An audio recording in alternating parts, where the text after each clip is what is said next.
Hello guys, welcome back to our channel D space అప్తులు. మీరు ఎప్పుడైనా ఆలోచించారా టైం ట్రావెల్ అంటే ఎలా ఉంటుందో? గమ్యం లేని ఒక ప్రయాణం. మనం చరిత్రలోకి వెళ్ళి చూడొచ్చు, లేకపోతే ఫ్యూచర్లో జరిగే సందర్భాలను ముందే గమనించవచ్చు. బట్ టైం ట్రావెల్ ఒక డ్రీమా లేదా నిజమవుతుందా? ఒకవేళ నిజమవుతే ఏమవుతుంది? మనం టైం ట్రావెల్తో ఎన్ని అద్భుతాలు చేయొచ్చు? సో ఈరోజు మన టాపిక్ అదే, what if time travel was possible. Time travel గురించి ఒక చిన్న ఐడియా ఐన్స్టీన్స్ థియరీ ఆఫ్ రిలేటివిటీలో ఉంది. రిలేటివిటీ ప్రకారం టైం అనేది కాన్స్టెంట్ కాదు, it's flexible like A fabric. అంటే టైంలో మనం ఎప్పుడైనా ఎక్కడికైనా వెళ్ళొచ్చు. ఇప్పుడు థియరిటికల్లీ చెప్పాలంటే మనం లైట్ స్పీడ్లో మూవ్ అయితే టైంలో ఫార్వర్డ్ లేదా బ్యాక్వర్డ్ ట్రావెల్ చేయొచ్చు. కానీ ప్రాబ్లం ఏంటంటే ఇదంతా ఈజీ కాదు. టైం ట్రావెల్కి కావాల్సిన energy levels and scientific technology ఇప్పుడు మన దగ్గర లేవు. అవి రావాలన్నా కూడా చాలా టైం పడుతుంది. సరే, అవన్నీ పక్కన పెట్టి మన వీడియో కోసం టైం ట్రావెల్ పాసిబుల్ అయితే ఏమవుతుందో చూద్దాం. What if we could travel to the past? Think చేసి చూడండి. మీరు పాస్ట్కి వెళ్తారు. అక్కడ మీరు పెద్ద సౌండ్స్తో భూమి కంపిస్తున్నట్టు అనిపిస్తుంది.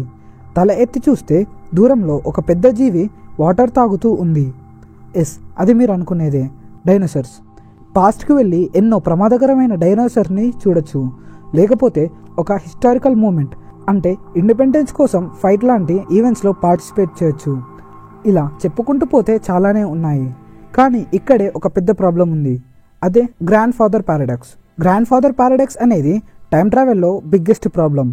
ఎలా అంటే మీరు ఒక టైం మిషన్ని తయారు చేసి పాస్ట్కి వెళ్ళి మీ గ్రాండ్ పేరెంట్స్ని మ్యారేజ్ చేసుకోకుండా ఆపారనుకోండి. ఇలా చేస్తే మీ నాన్న పుట్టడు. మీ నాన్న పుట్టకపోవడం వల్ల మీరు పుట్టరు. మీరు పుట్టకపోతే మీరు టైం మిషన్ని తయారు చేయరు. మీరు టైం మిషన్ని తయారు చేయకపోతే పాస్ట్కి వెళ్ళి మీ గ్రాండ్ పేరెంట్స్ పెళ్ళి కాకుండా ఆపరు.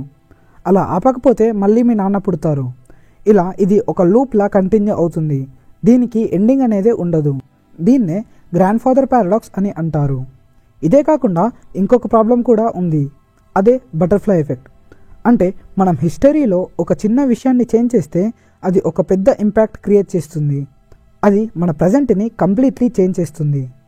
ఎగ్జాంపుల్కి 1948లో గాడ్సే గాంధీని షూట్ చేసే ముందు తన ప్లాన్ని చేంజ్ చేసుకొని ఉంటే గాంధీ బ్రతికుండేవాడు. గాంధీ బ్రతికే ఉంటే ఇప్పుడు మనకు తెలిసిన గవర్నమెంట్ కంప్లీట్లీ చేంజ్ అవుతుంది. ఇలా పాస్ట్లో కొన్ని చిన్న చిన్న చేంజెస్ వల్ల మన ప్రజెంట్లో చాలా పెద్ద చేంజెస్ వస్తాయి. ఇప్పుడు ఒకవేళ ఫ్యూచర్కి వెళ్తే ఏమవుతుందో చూద్దాం. What if we could travel to the future? ఫ్యూచర్కి వెళ్ళడం గురించి చూస్తే మీరు ఒక టైం మిషన్ని తయారు చేసి ఫ్యూచర్కి వెళ్తే ఫ్యూచర్లో మనకన్నా ఎంతో అడ్వాన్స్గా ఉన్న సివిలైజేషన్స్ని చూస్తాం. మీరు అక్కడికి వెళ్ళకముందే మీకోసం చాలామంది అక్కడ వెయిట్ చేస్తూ ఉంటారు. ఎందుకంటే మీరు పాస్ట్ నుంచి వచ్చారు. అంటే మీరు టైం ట్రావెల్ చేస్తారని ఫ్యూచర్లో ఉన్న వాళ్ళకి తెలుసు. అలా కాకుండా మీరు టైం మిషన్ని కనిపెట్టారు కాబట్టి ఫ్యూచర్లో అందరికీ టైం మిషన్స్ అనేవి చాలా కామన్ అయిపోతాయి. అందరూ టైం ట్రావెల్ చేస్తూ ఉంటారు. కానీ అప్పుడు హిస్టరీ చూసుకుంటే ఫాదర్ ఆఫ్ టైం మిషన్ మీరే ఉంటారు. ఎందుకంటే టైం మిషన్ని కనిపెట్టింది మీరే కాబట్టి. ఇలా కాకుండా మీరు టైంలో ఇంకా ఫ్యూచర్లోకి వెళ్తే అసలు అక్కడ మన భూమే ఉండకపోవచ్చు. ఇలా చాలా పాసిబిలిటీస్ ఉన్నాయి. కానీ ఫ్యూచర్కి వెళ్ళి రావడం అంత ఈజీ కాదు. ఎందుకంటే మల్టీవర్స్ థియరీ ప్రకారం ఎవ్రీ చాయిస్ ఒక న్యూ టైమ్ లైన్ని క్రియేట్ చేస్తుంది. ఫ్యూచర్కి వెళ్ళిన వెంటనే మళ్ళీ మీరు మీ ఓన్ ప్రజెంట్కి రిటర్న్ రాగలరో లేదో తెలీదు. థియరీస్ ప్రకారం అయితే మీరు ఫ్యూచర్ నుంచి పాస్ట్కి తిరిగి రాలేరు. ఒకవేళ ఇవన్నీ కాదని మనం టైం ట్రావెల్ చేయాలనుకుంటే మనం ఫేస్ చేయాల్సిన ఛాలెంజెస్ కూడా ఉన్నాయి. టైం ట్రావెల్ చేయడానికి మ్యాసివ్ ఎనర్జీ కావాలి. అది ఇప్పుడు మనకు దొరకదు. అలాగే టైం లూప్స్ అనే కాన్సెప్ట్ ఉంది. ఒక్కసారి ఒక లూప్లో పడితే మీ లైఫ్ ఎలా ఉంటుంది? ప్లస్ టైంలో చేంజెస్ చేయడం మీకు మాత్రమే కాదు, ఎంటైర్ హ్యూమానిటీకే డేంజరస్ అవ్వచ్చు కూడా. సో టైం ట్రావెల్ పాసిబుల్ అవుతే హ్యూమానిటీకి హెల్ప్ అవుతుందా లేదా ప్రాబ్లమ్స్ని క్రియేట్ చేస్తుందా? ఇప్పటికే చాలా థియరీస్ ఉన్నాయి, కానీ సైన్స్లో ఇంకా క్లారిటీ లేదు. అంతవరకు మనం మన ప్రజెంట్ మూమెంట్ని ఎంజాయ్ చేద్దాం. సో ఇది గైస్ ఈ వీడియో నచ్చితే లైక్ చేయండి. నెక్స్ట్ వాట్ ఇఫ్ వీడియో ఏ టాపిక్ పై కావాలో కామెంట్ చేయండి.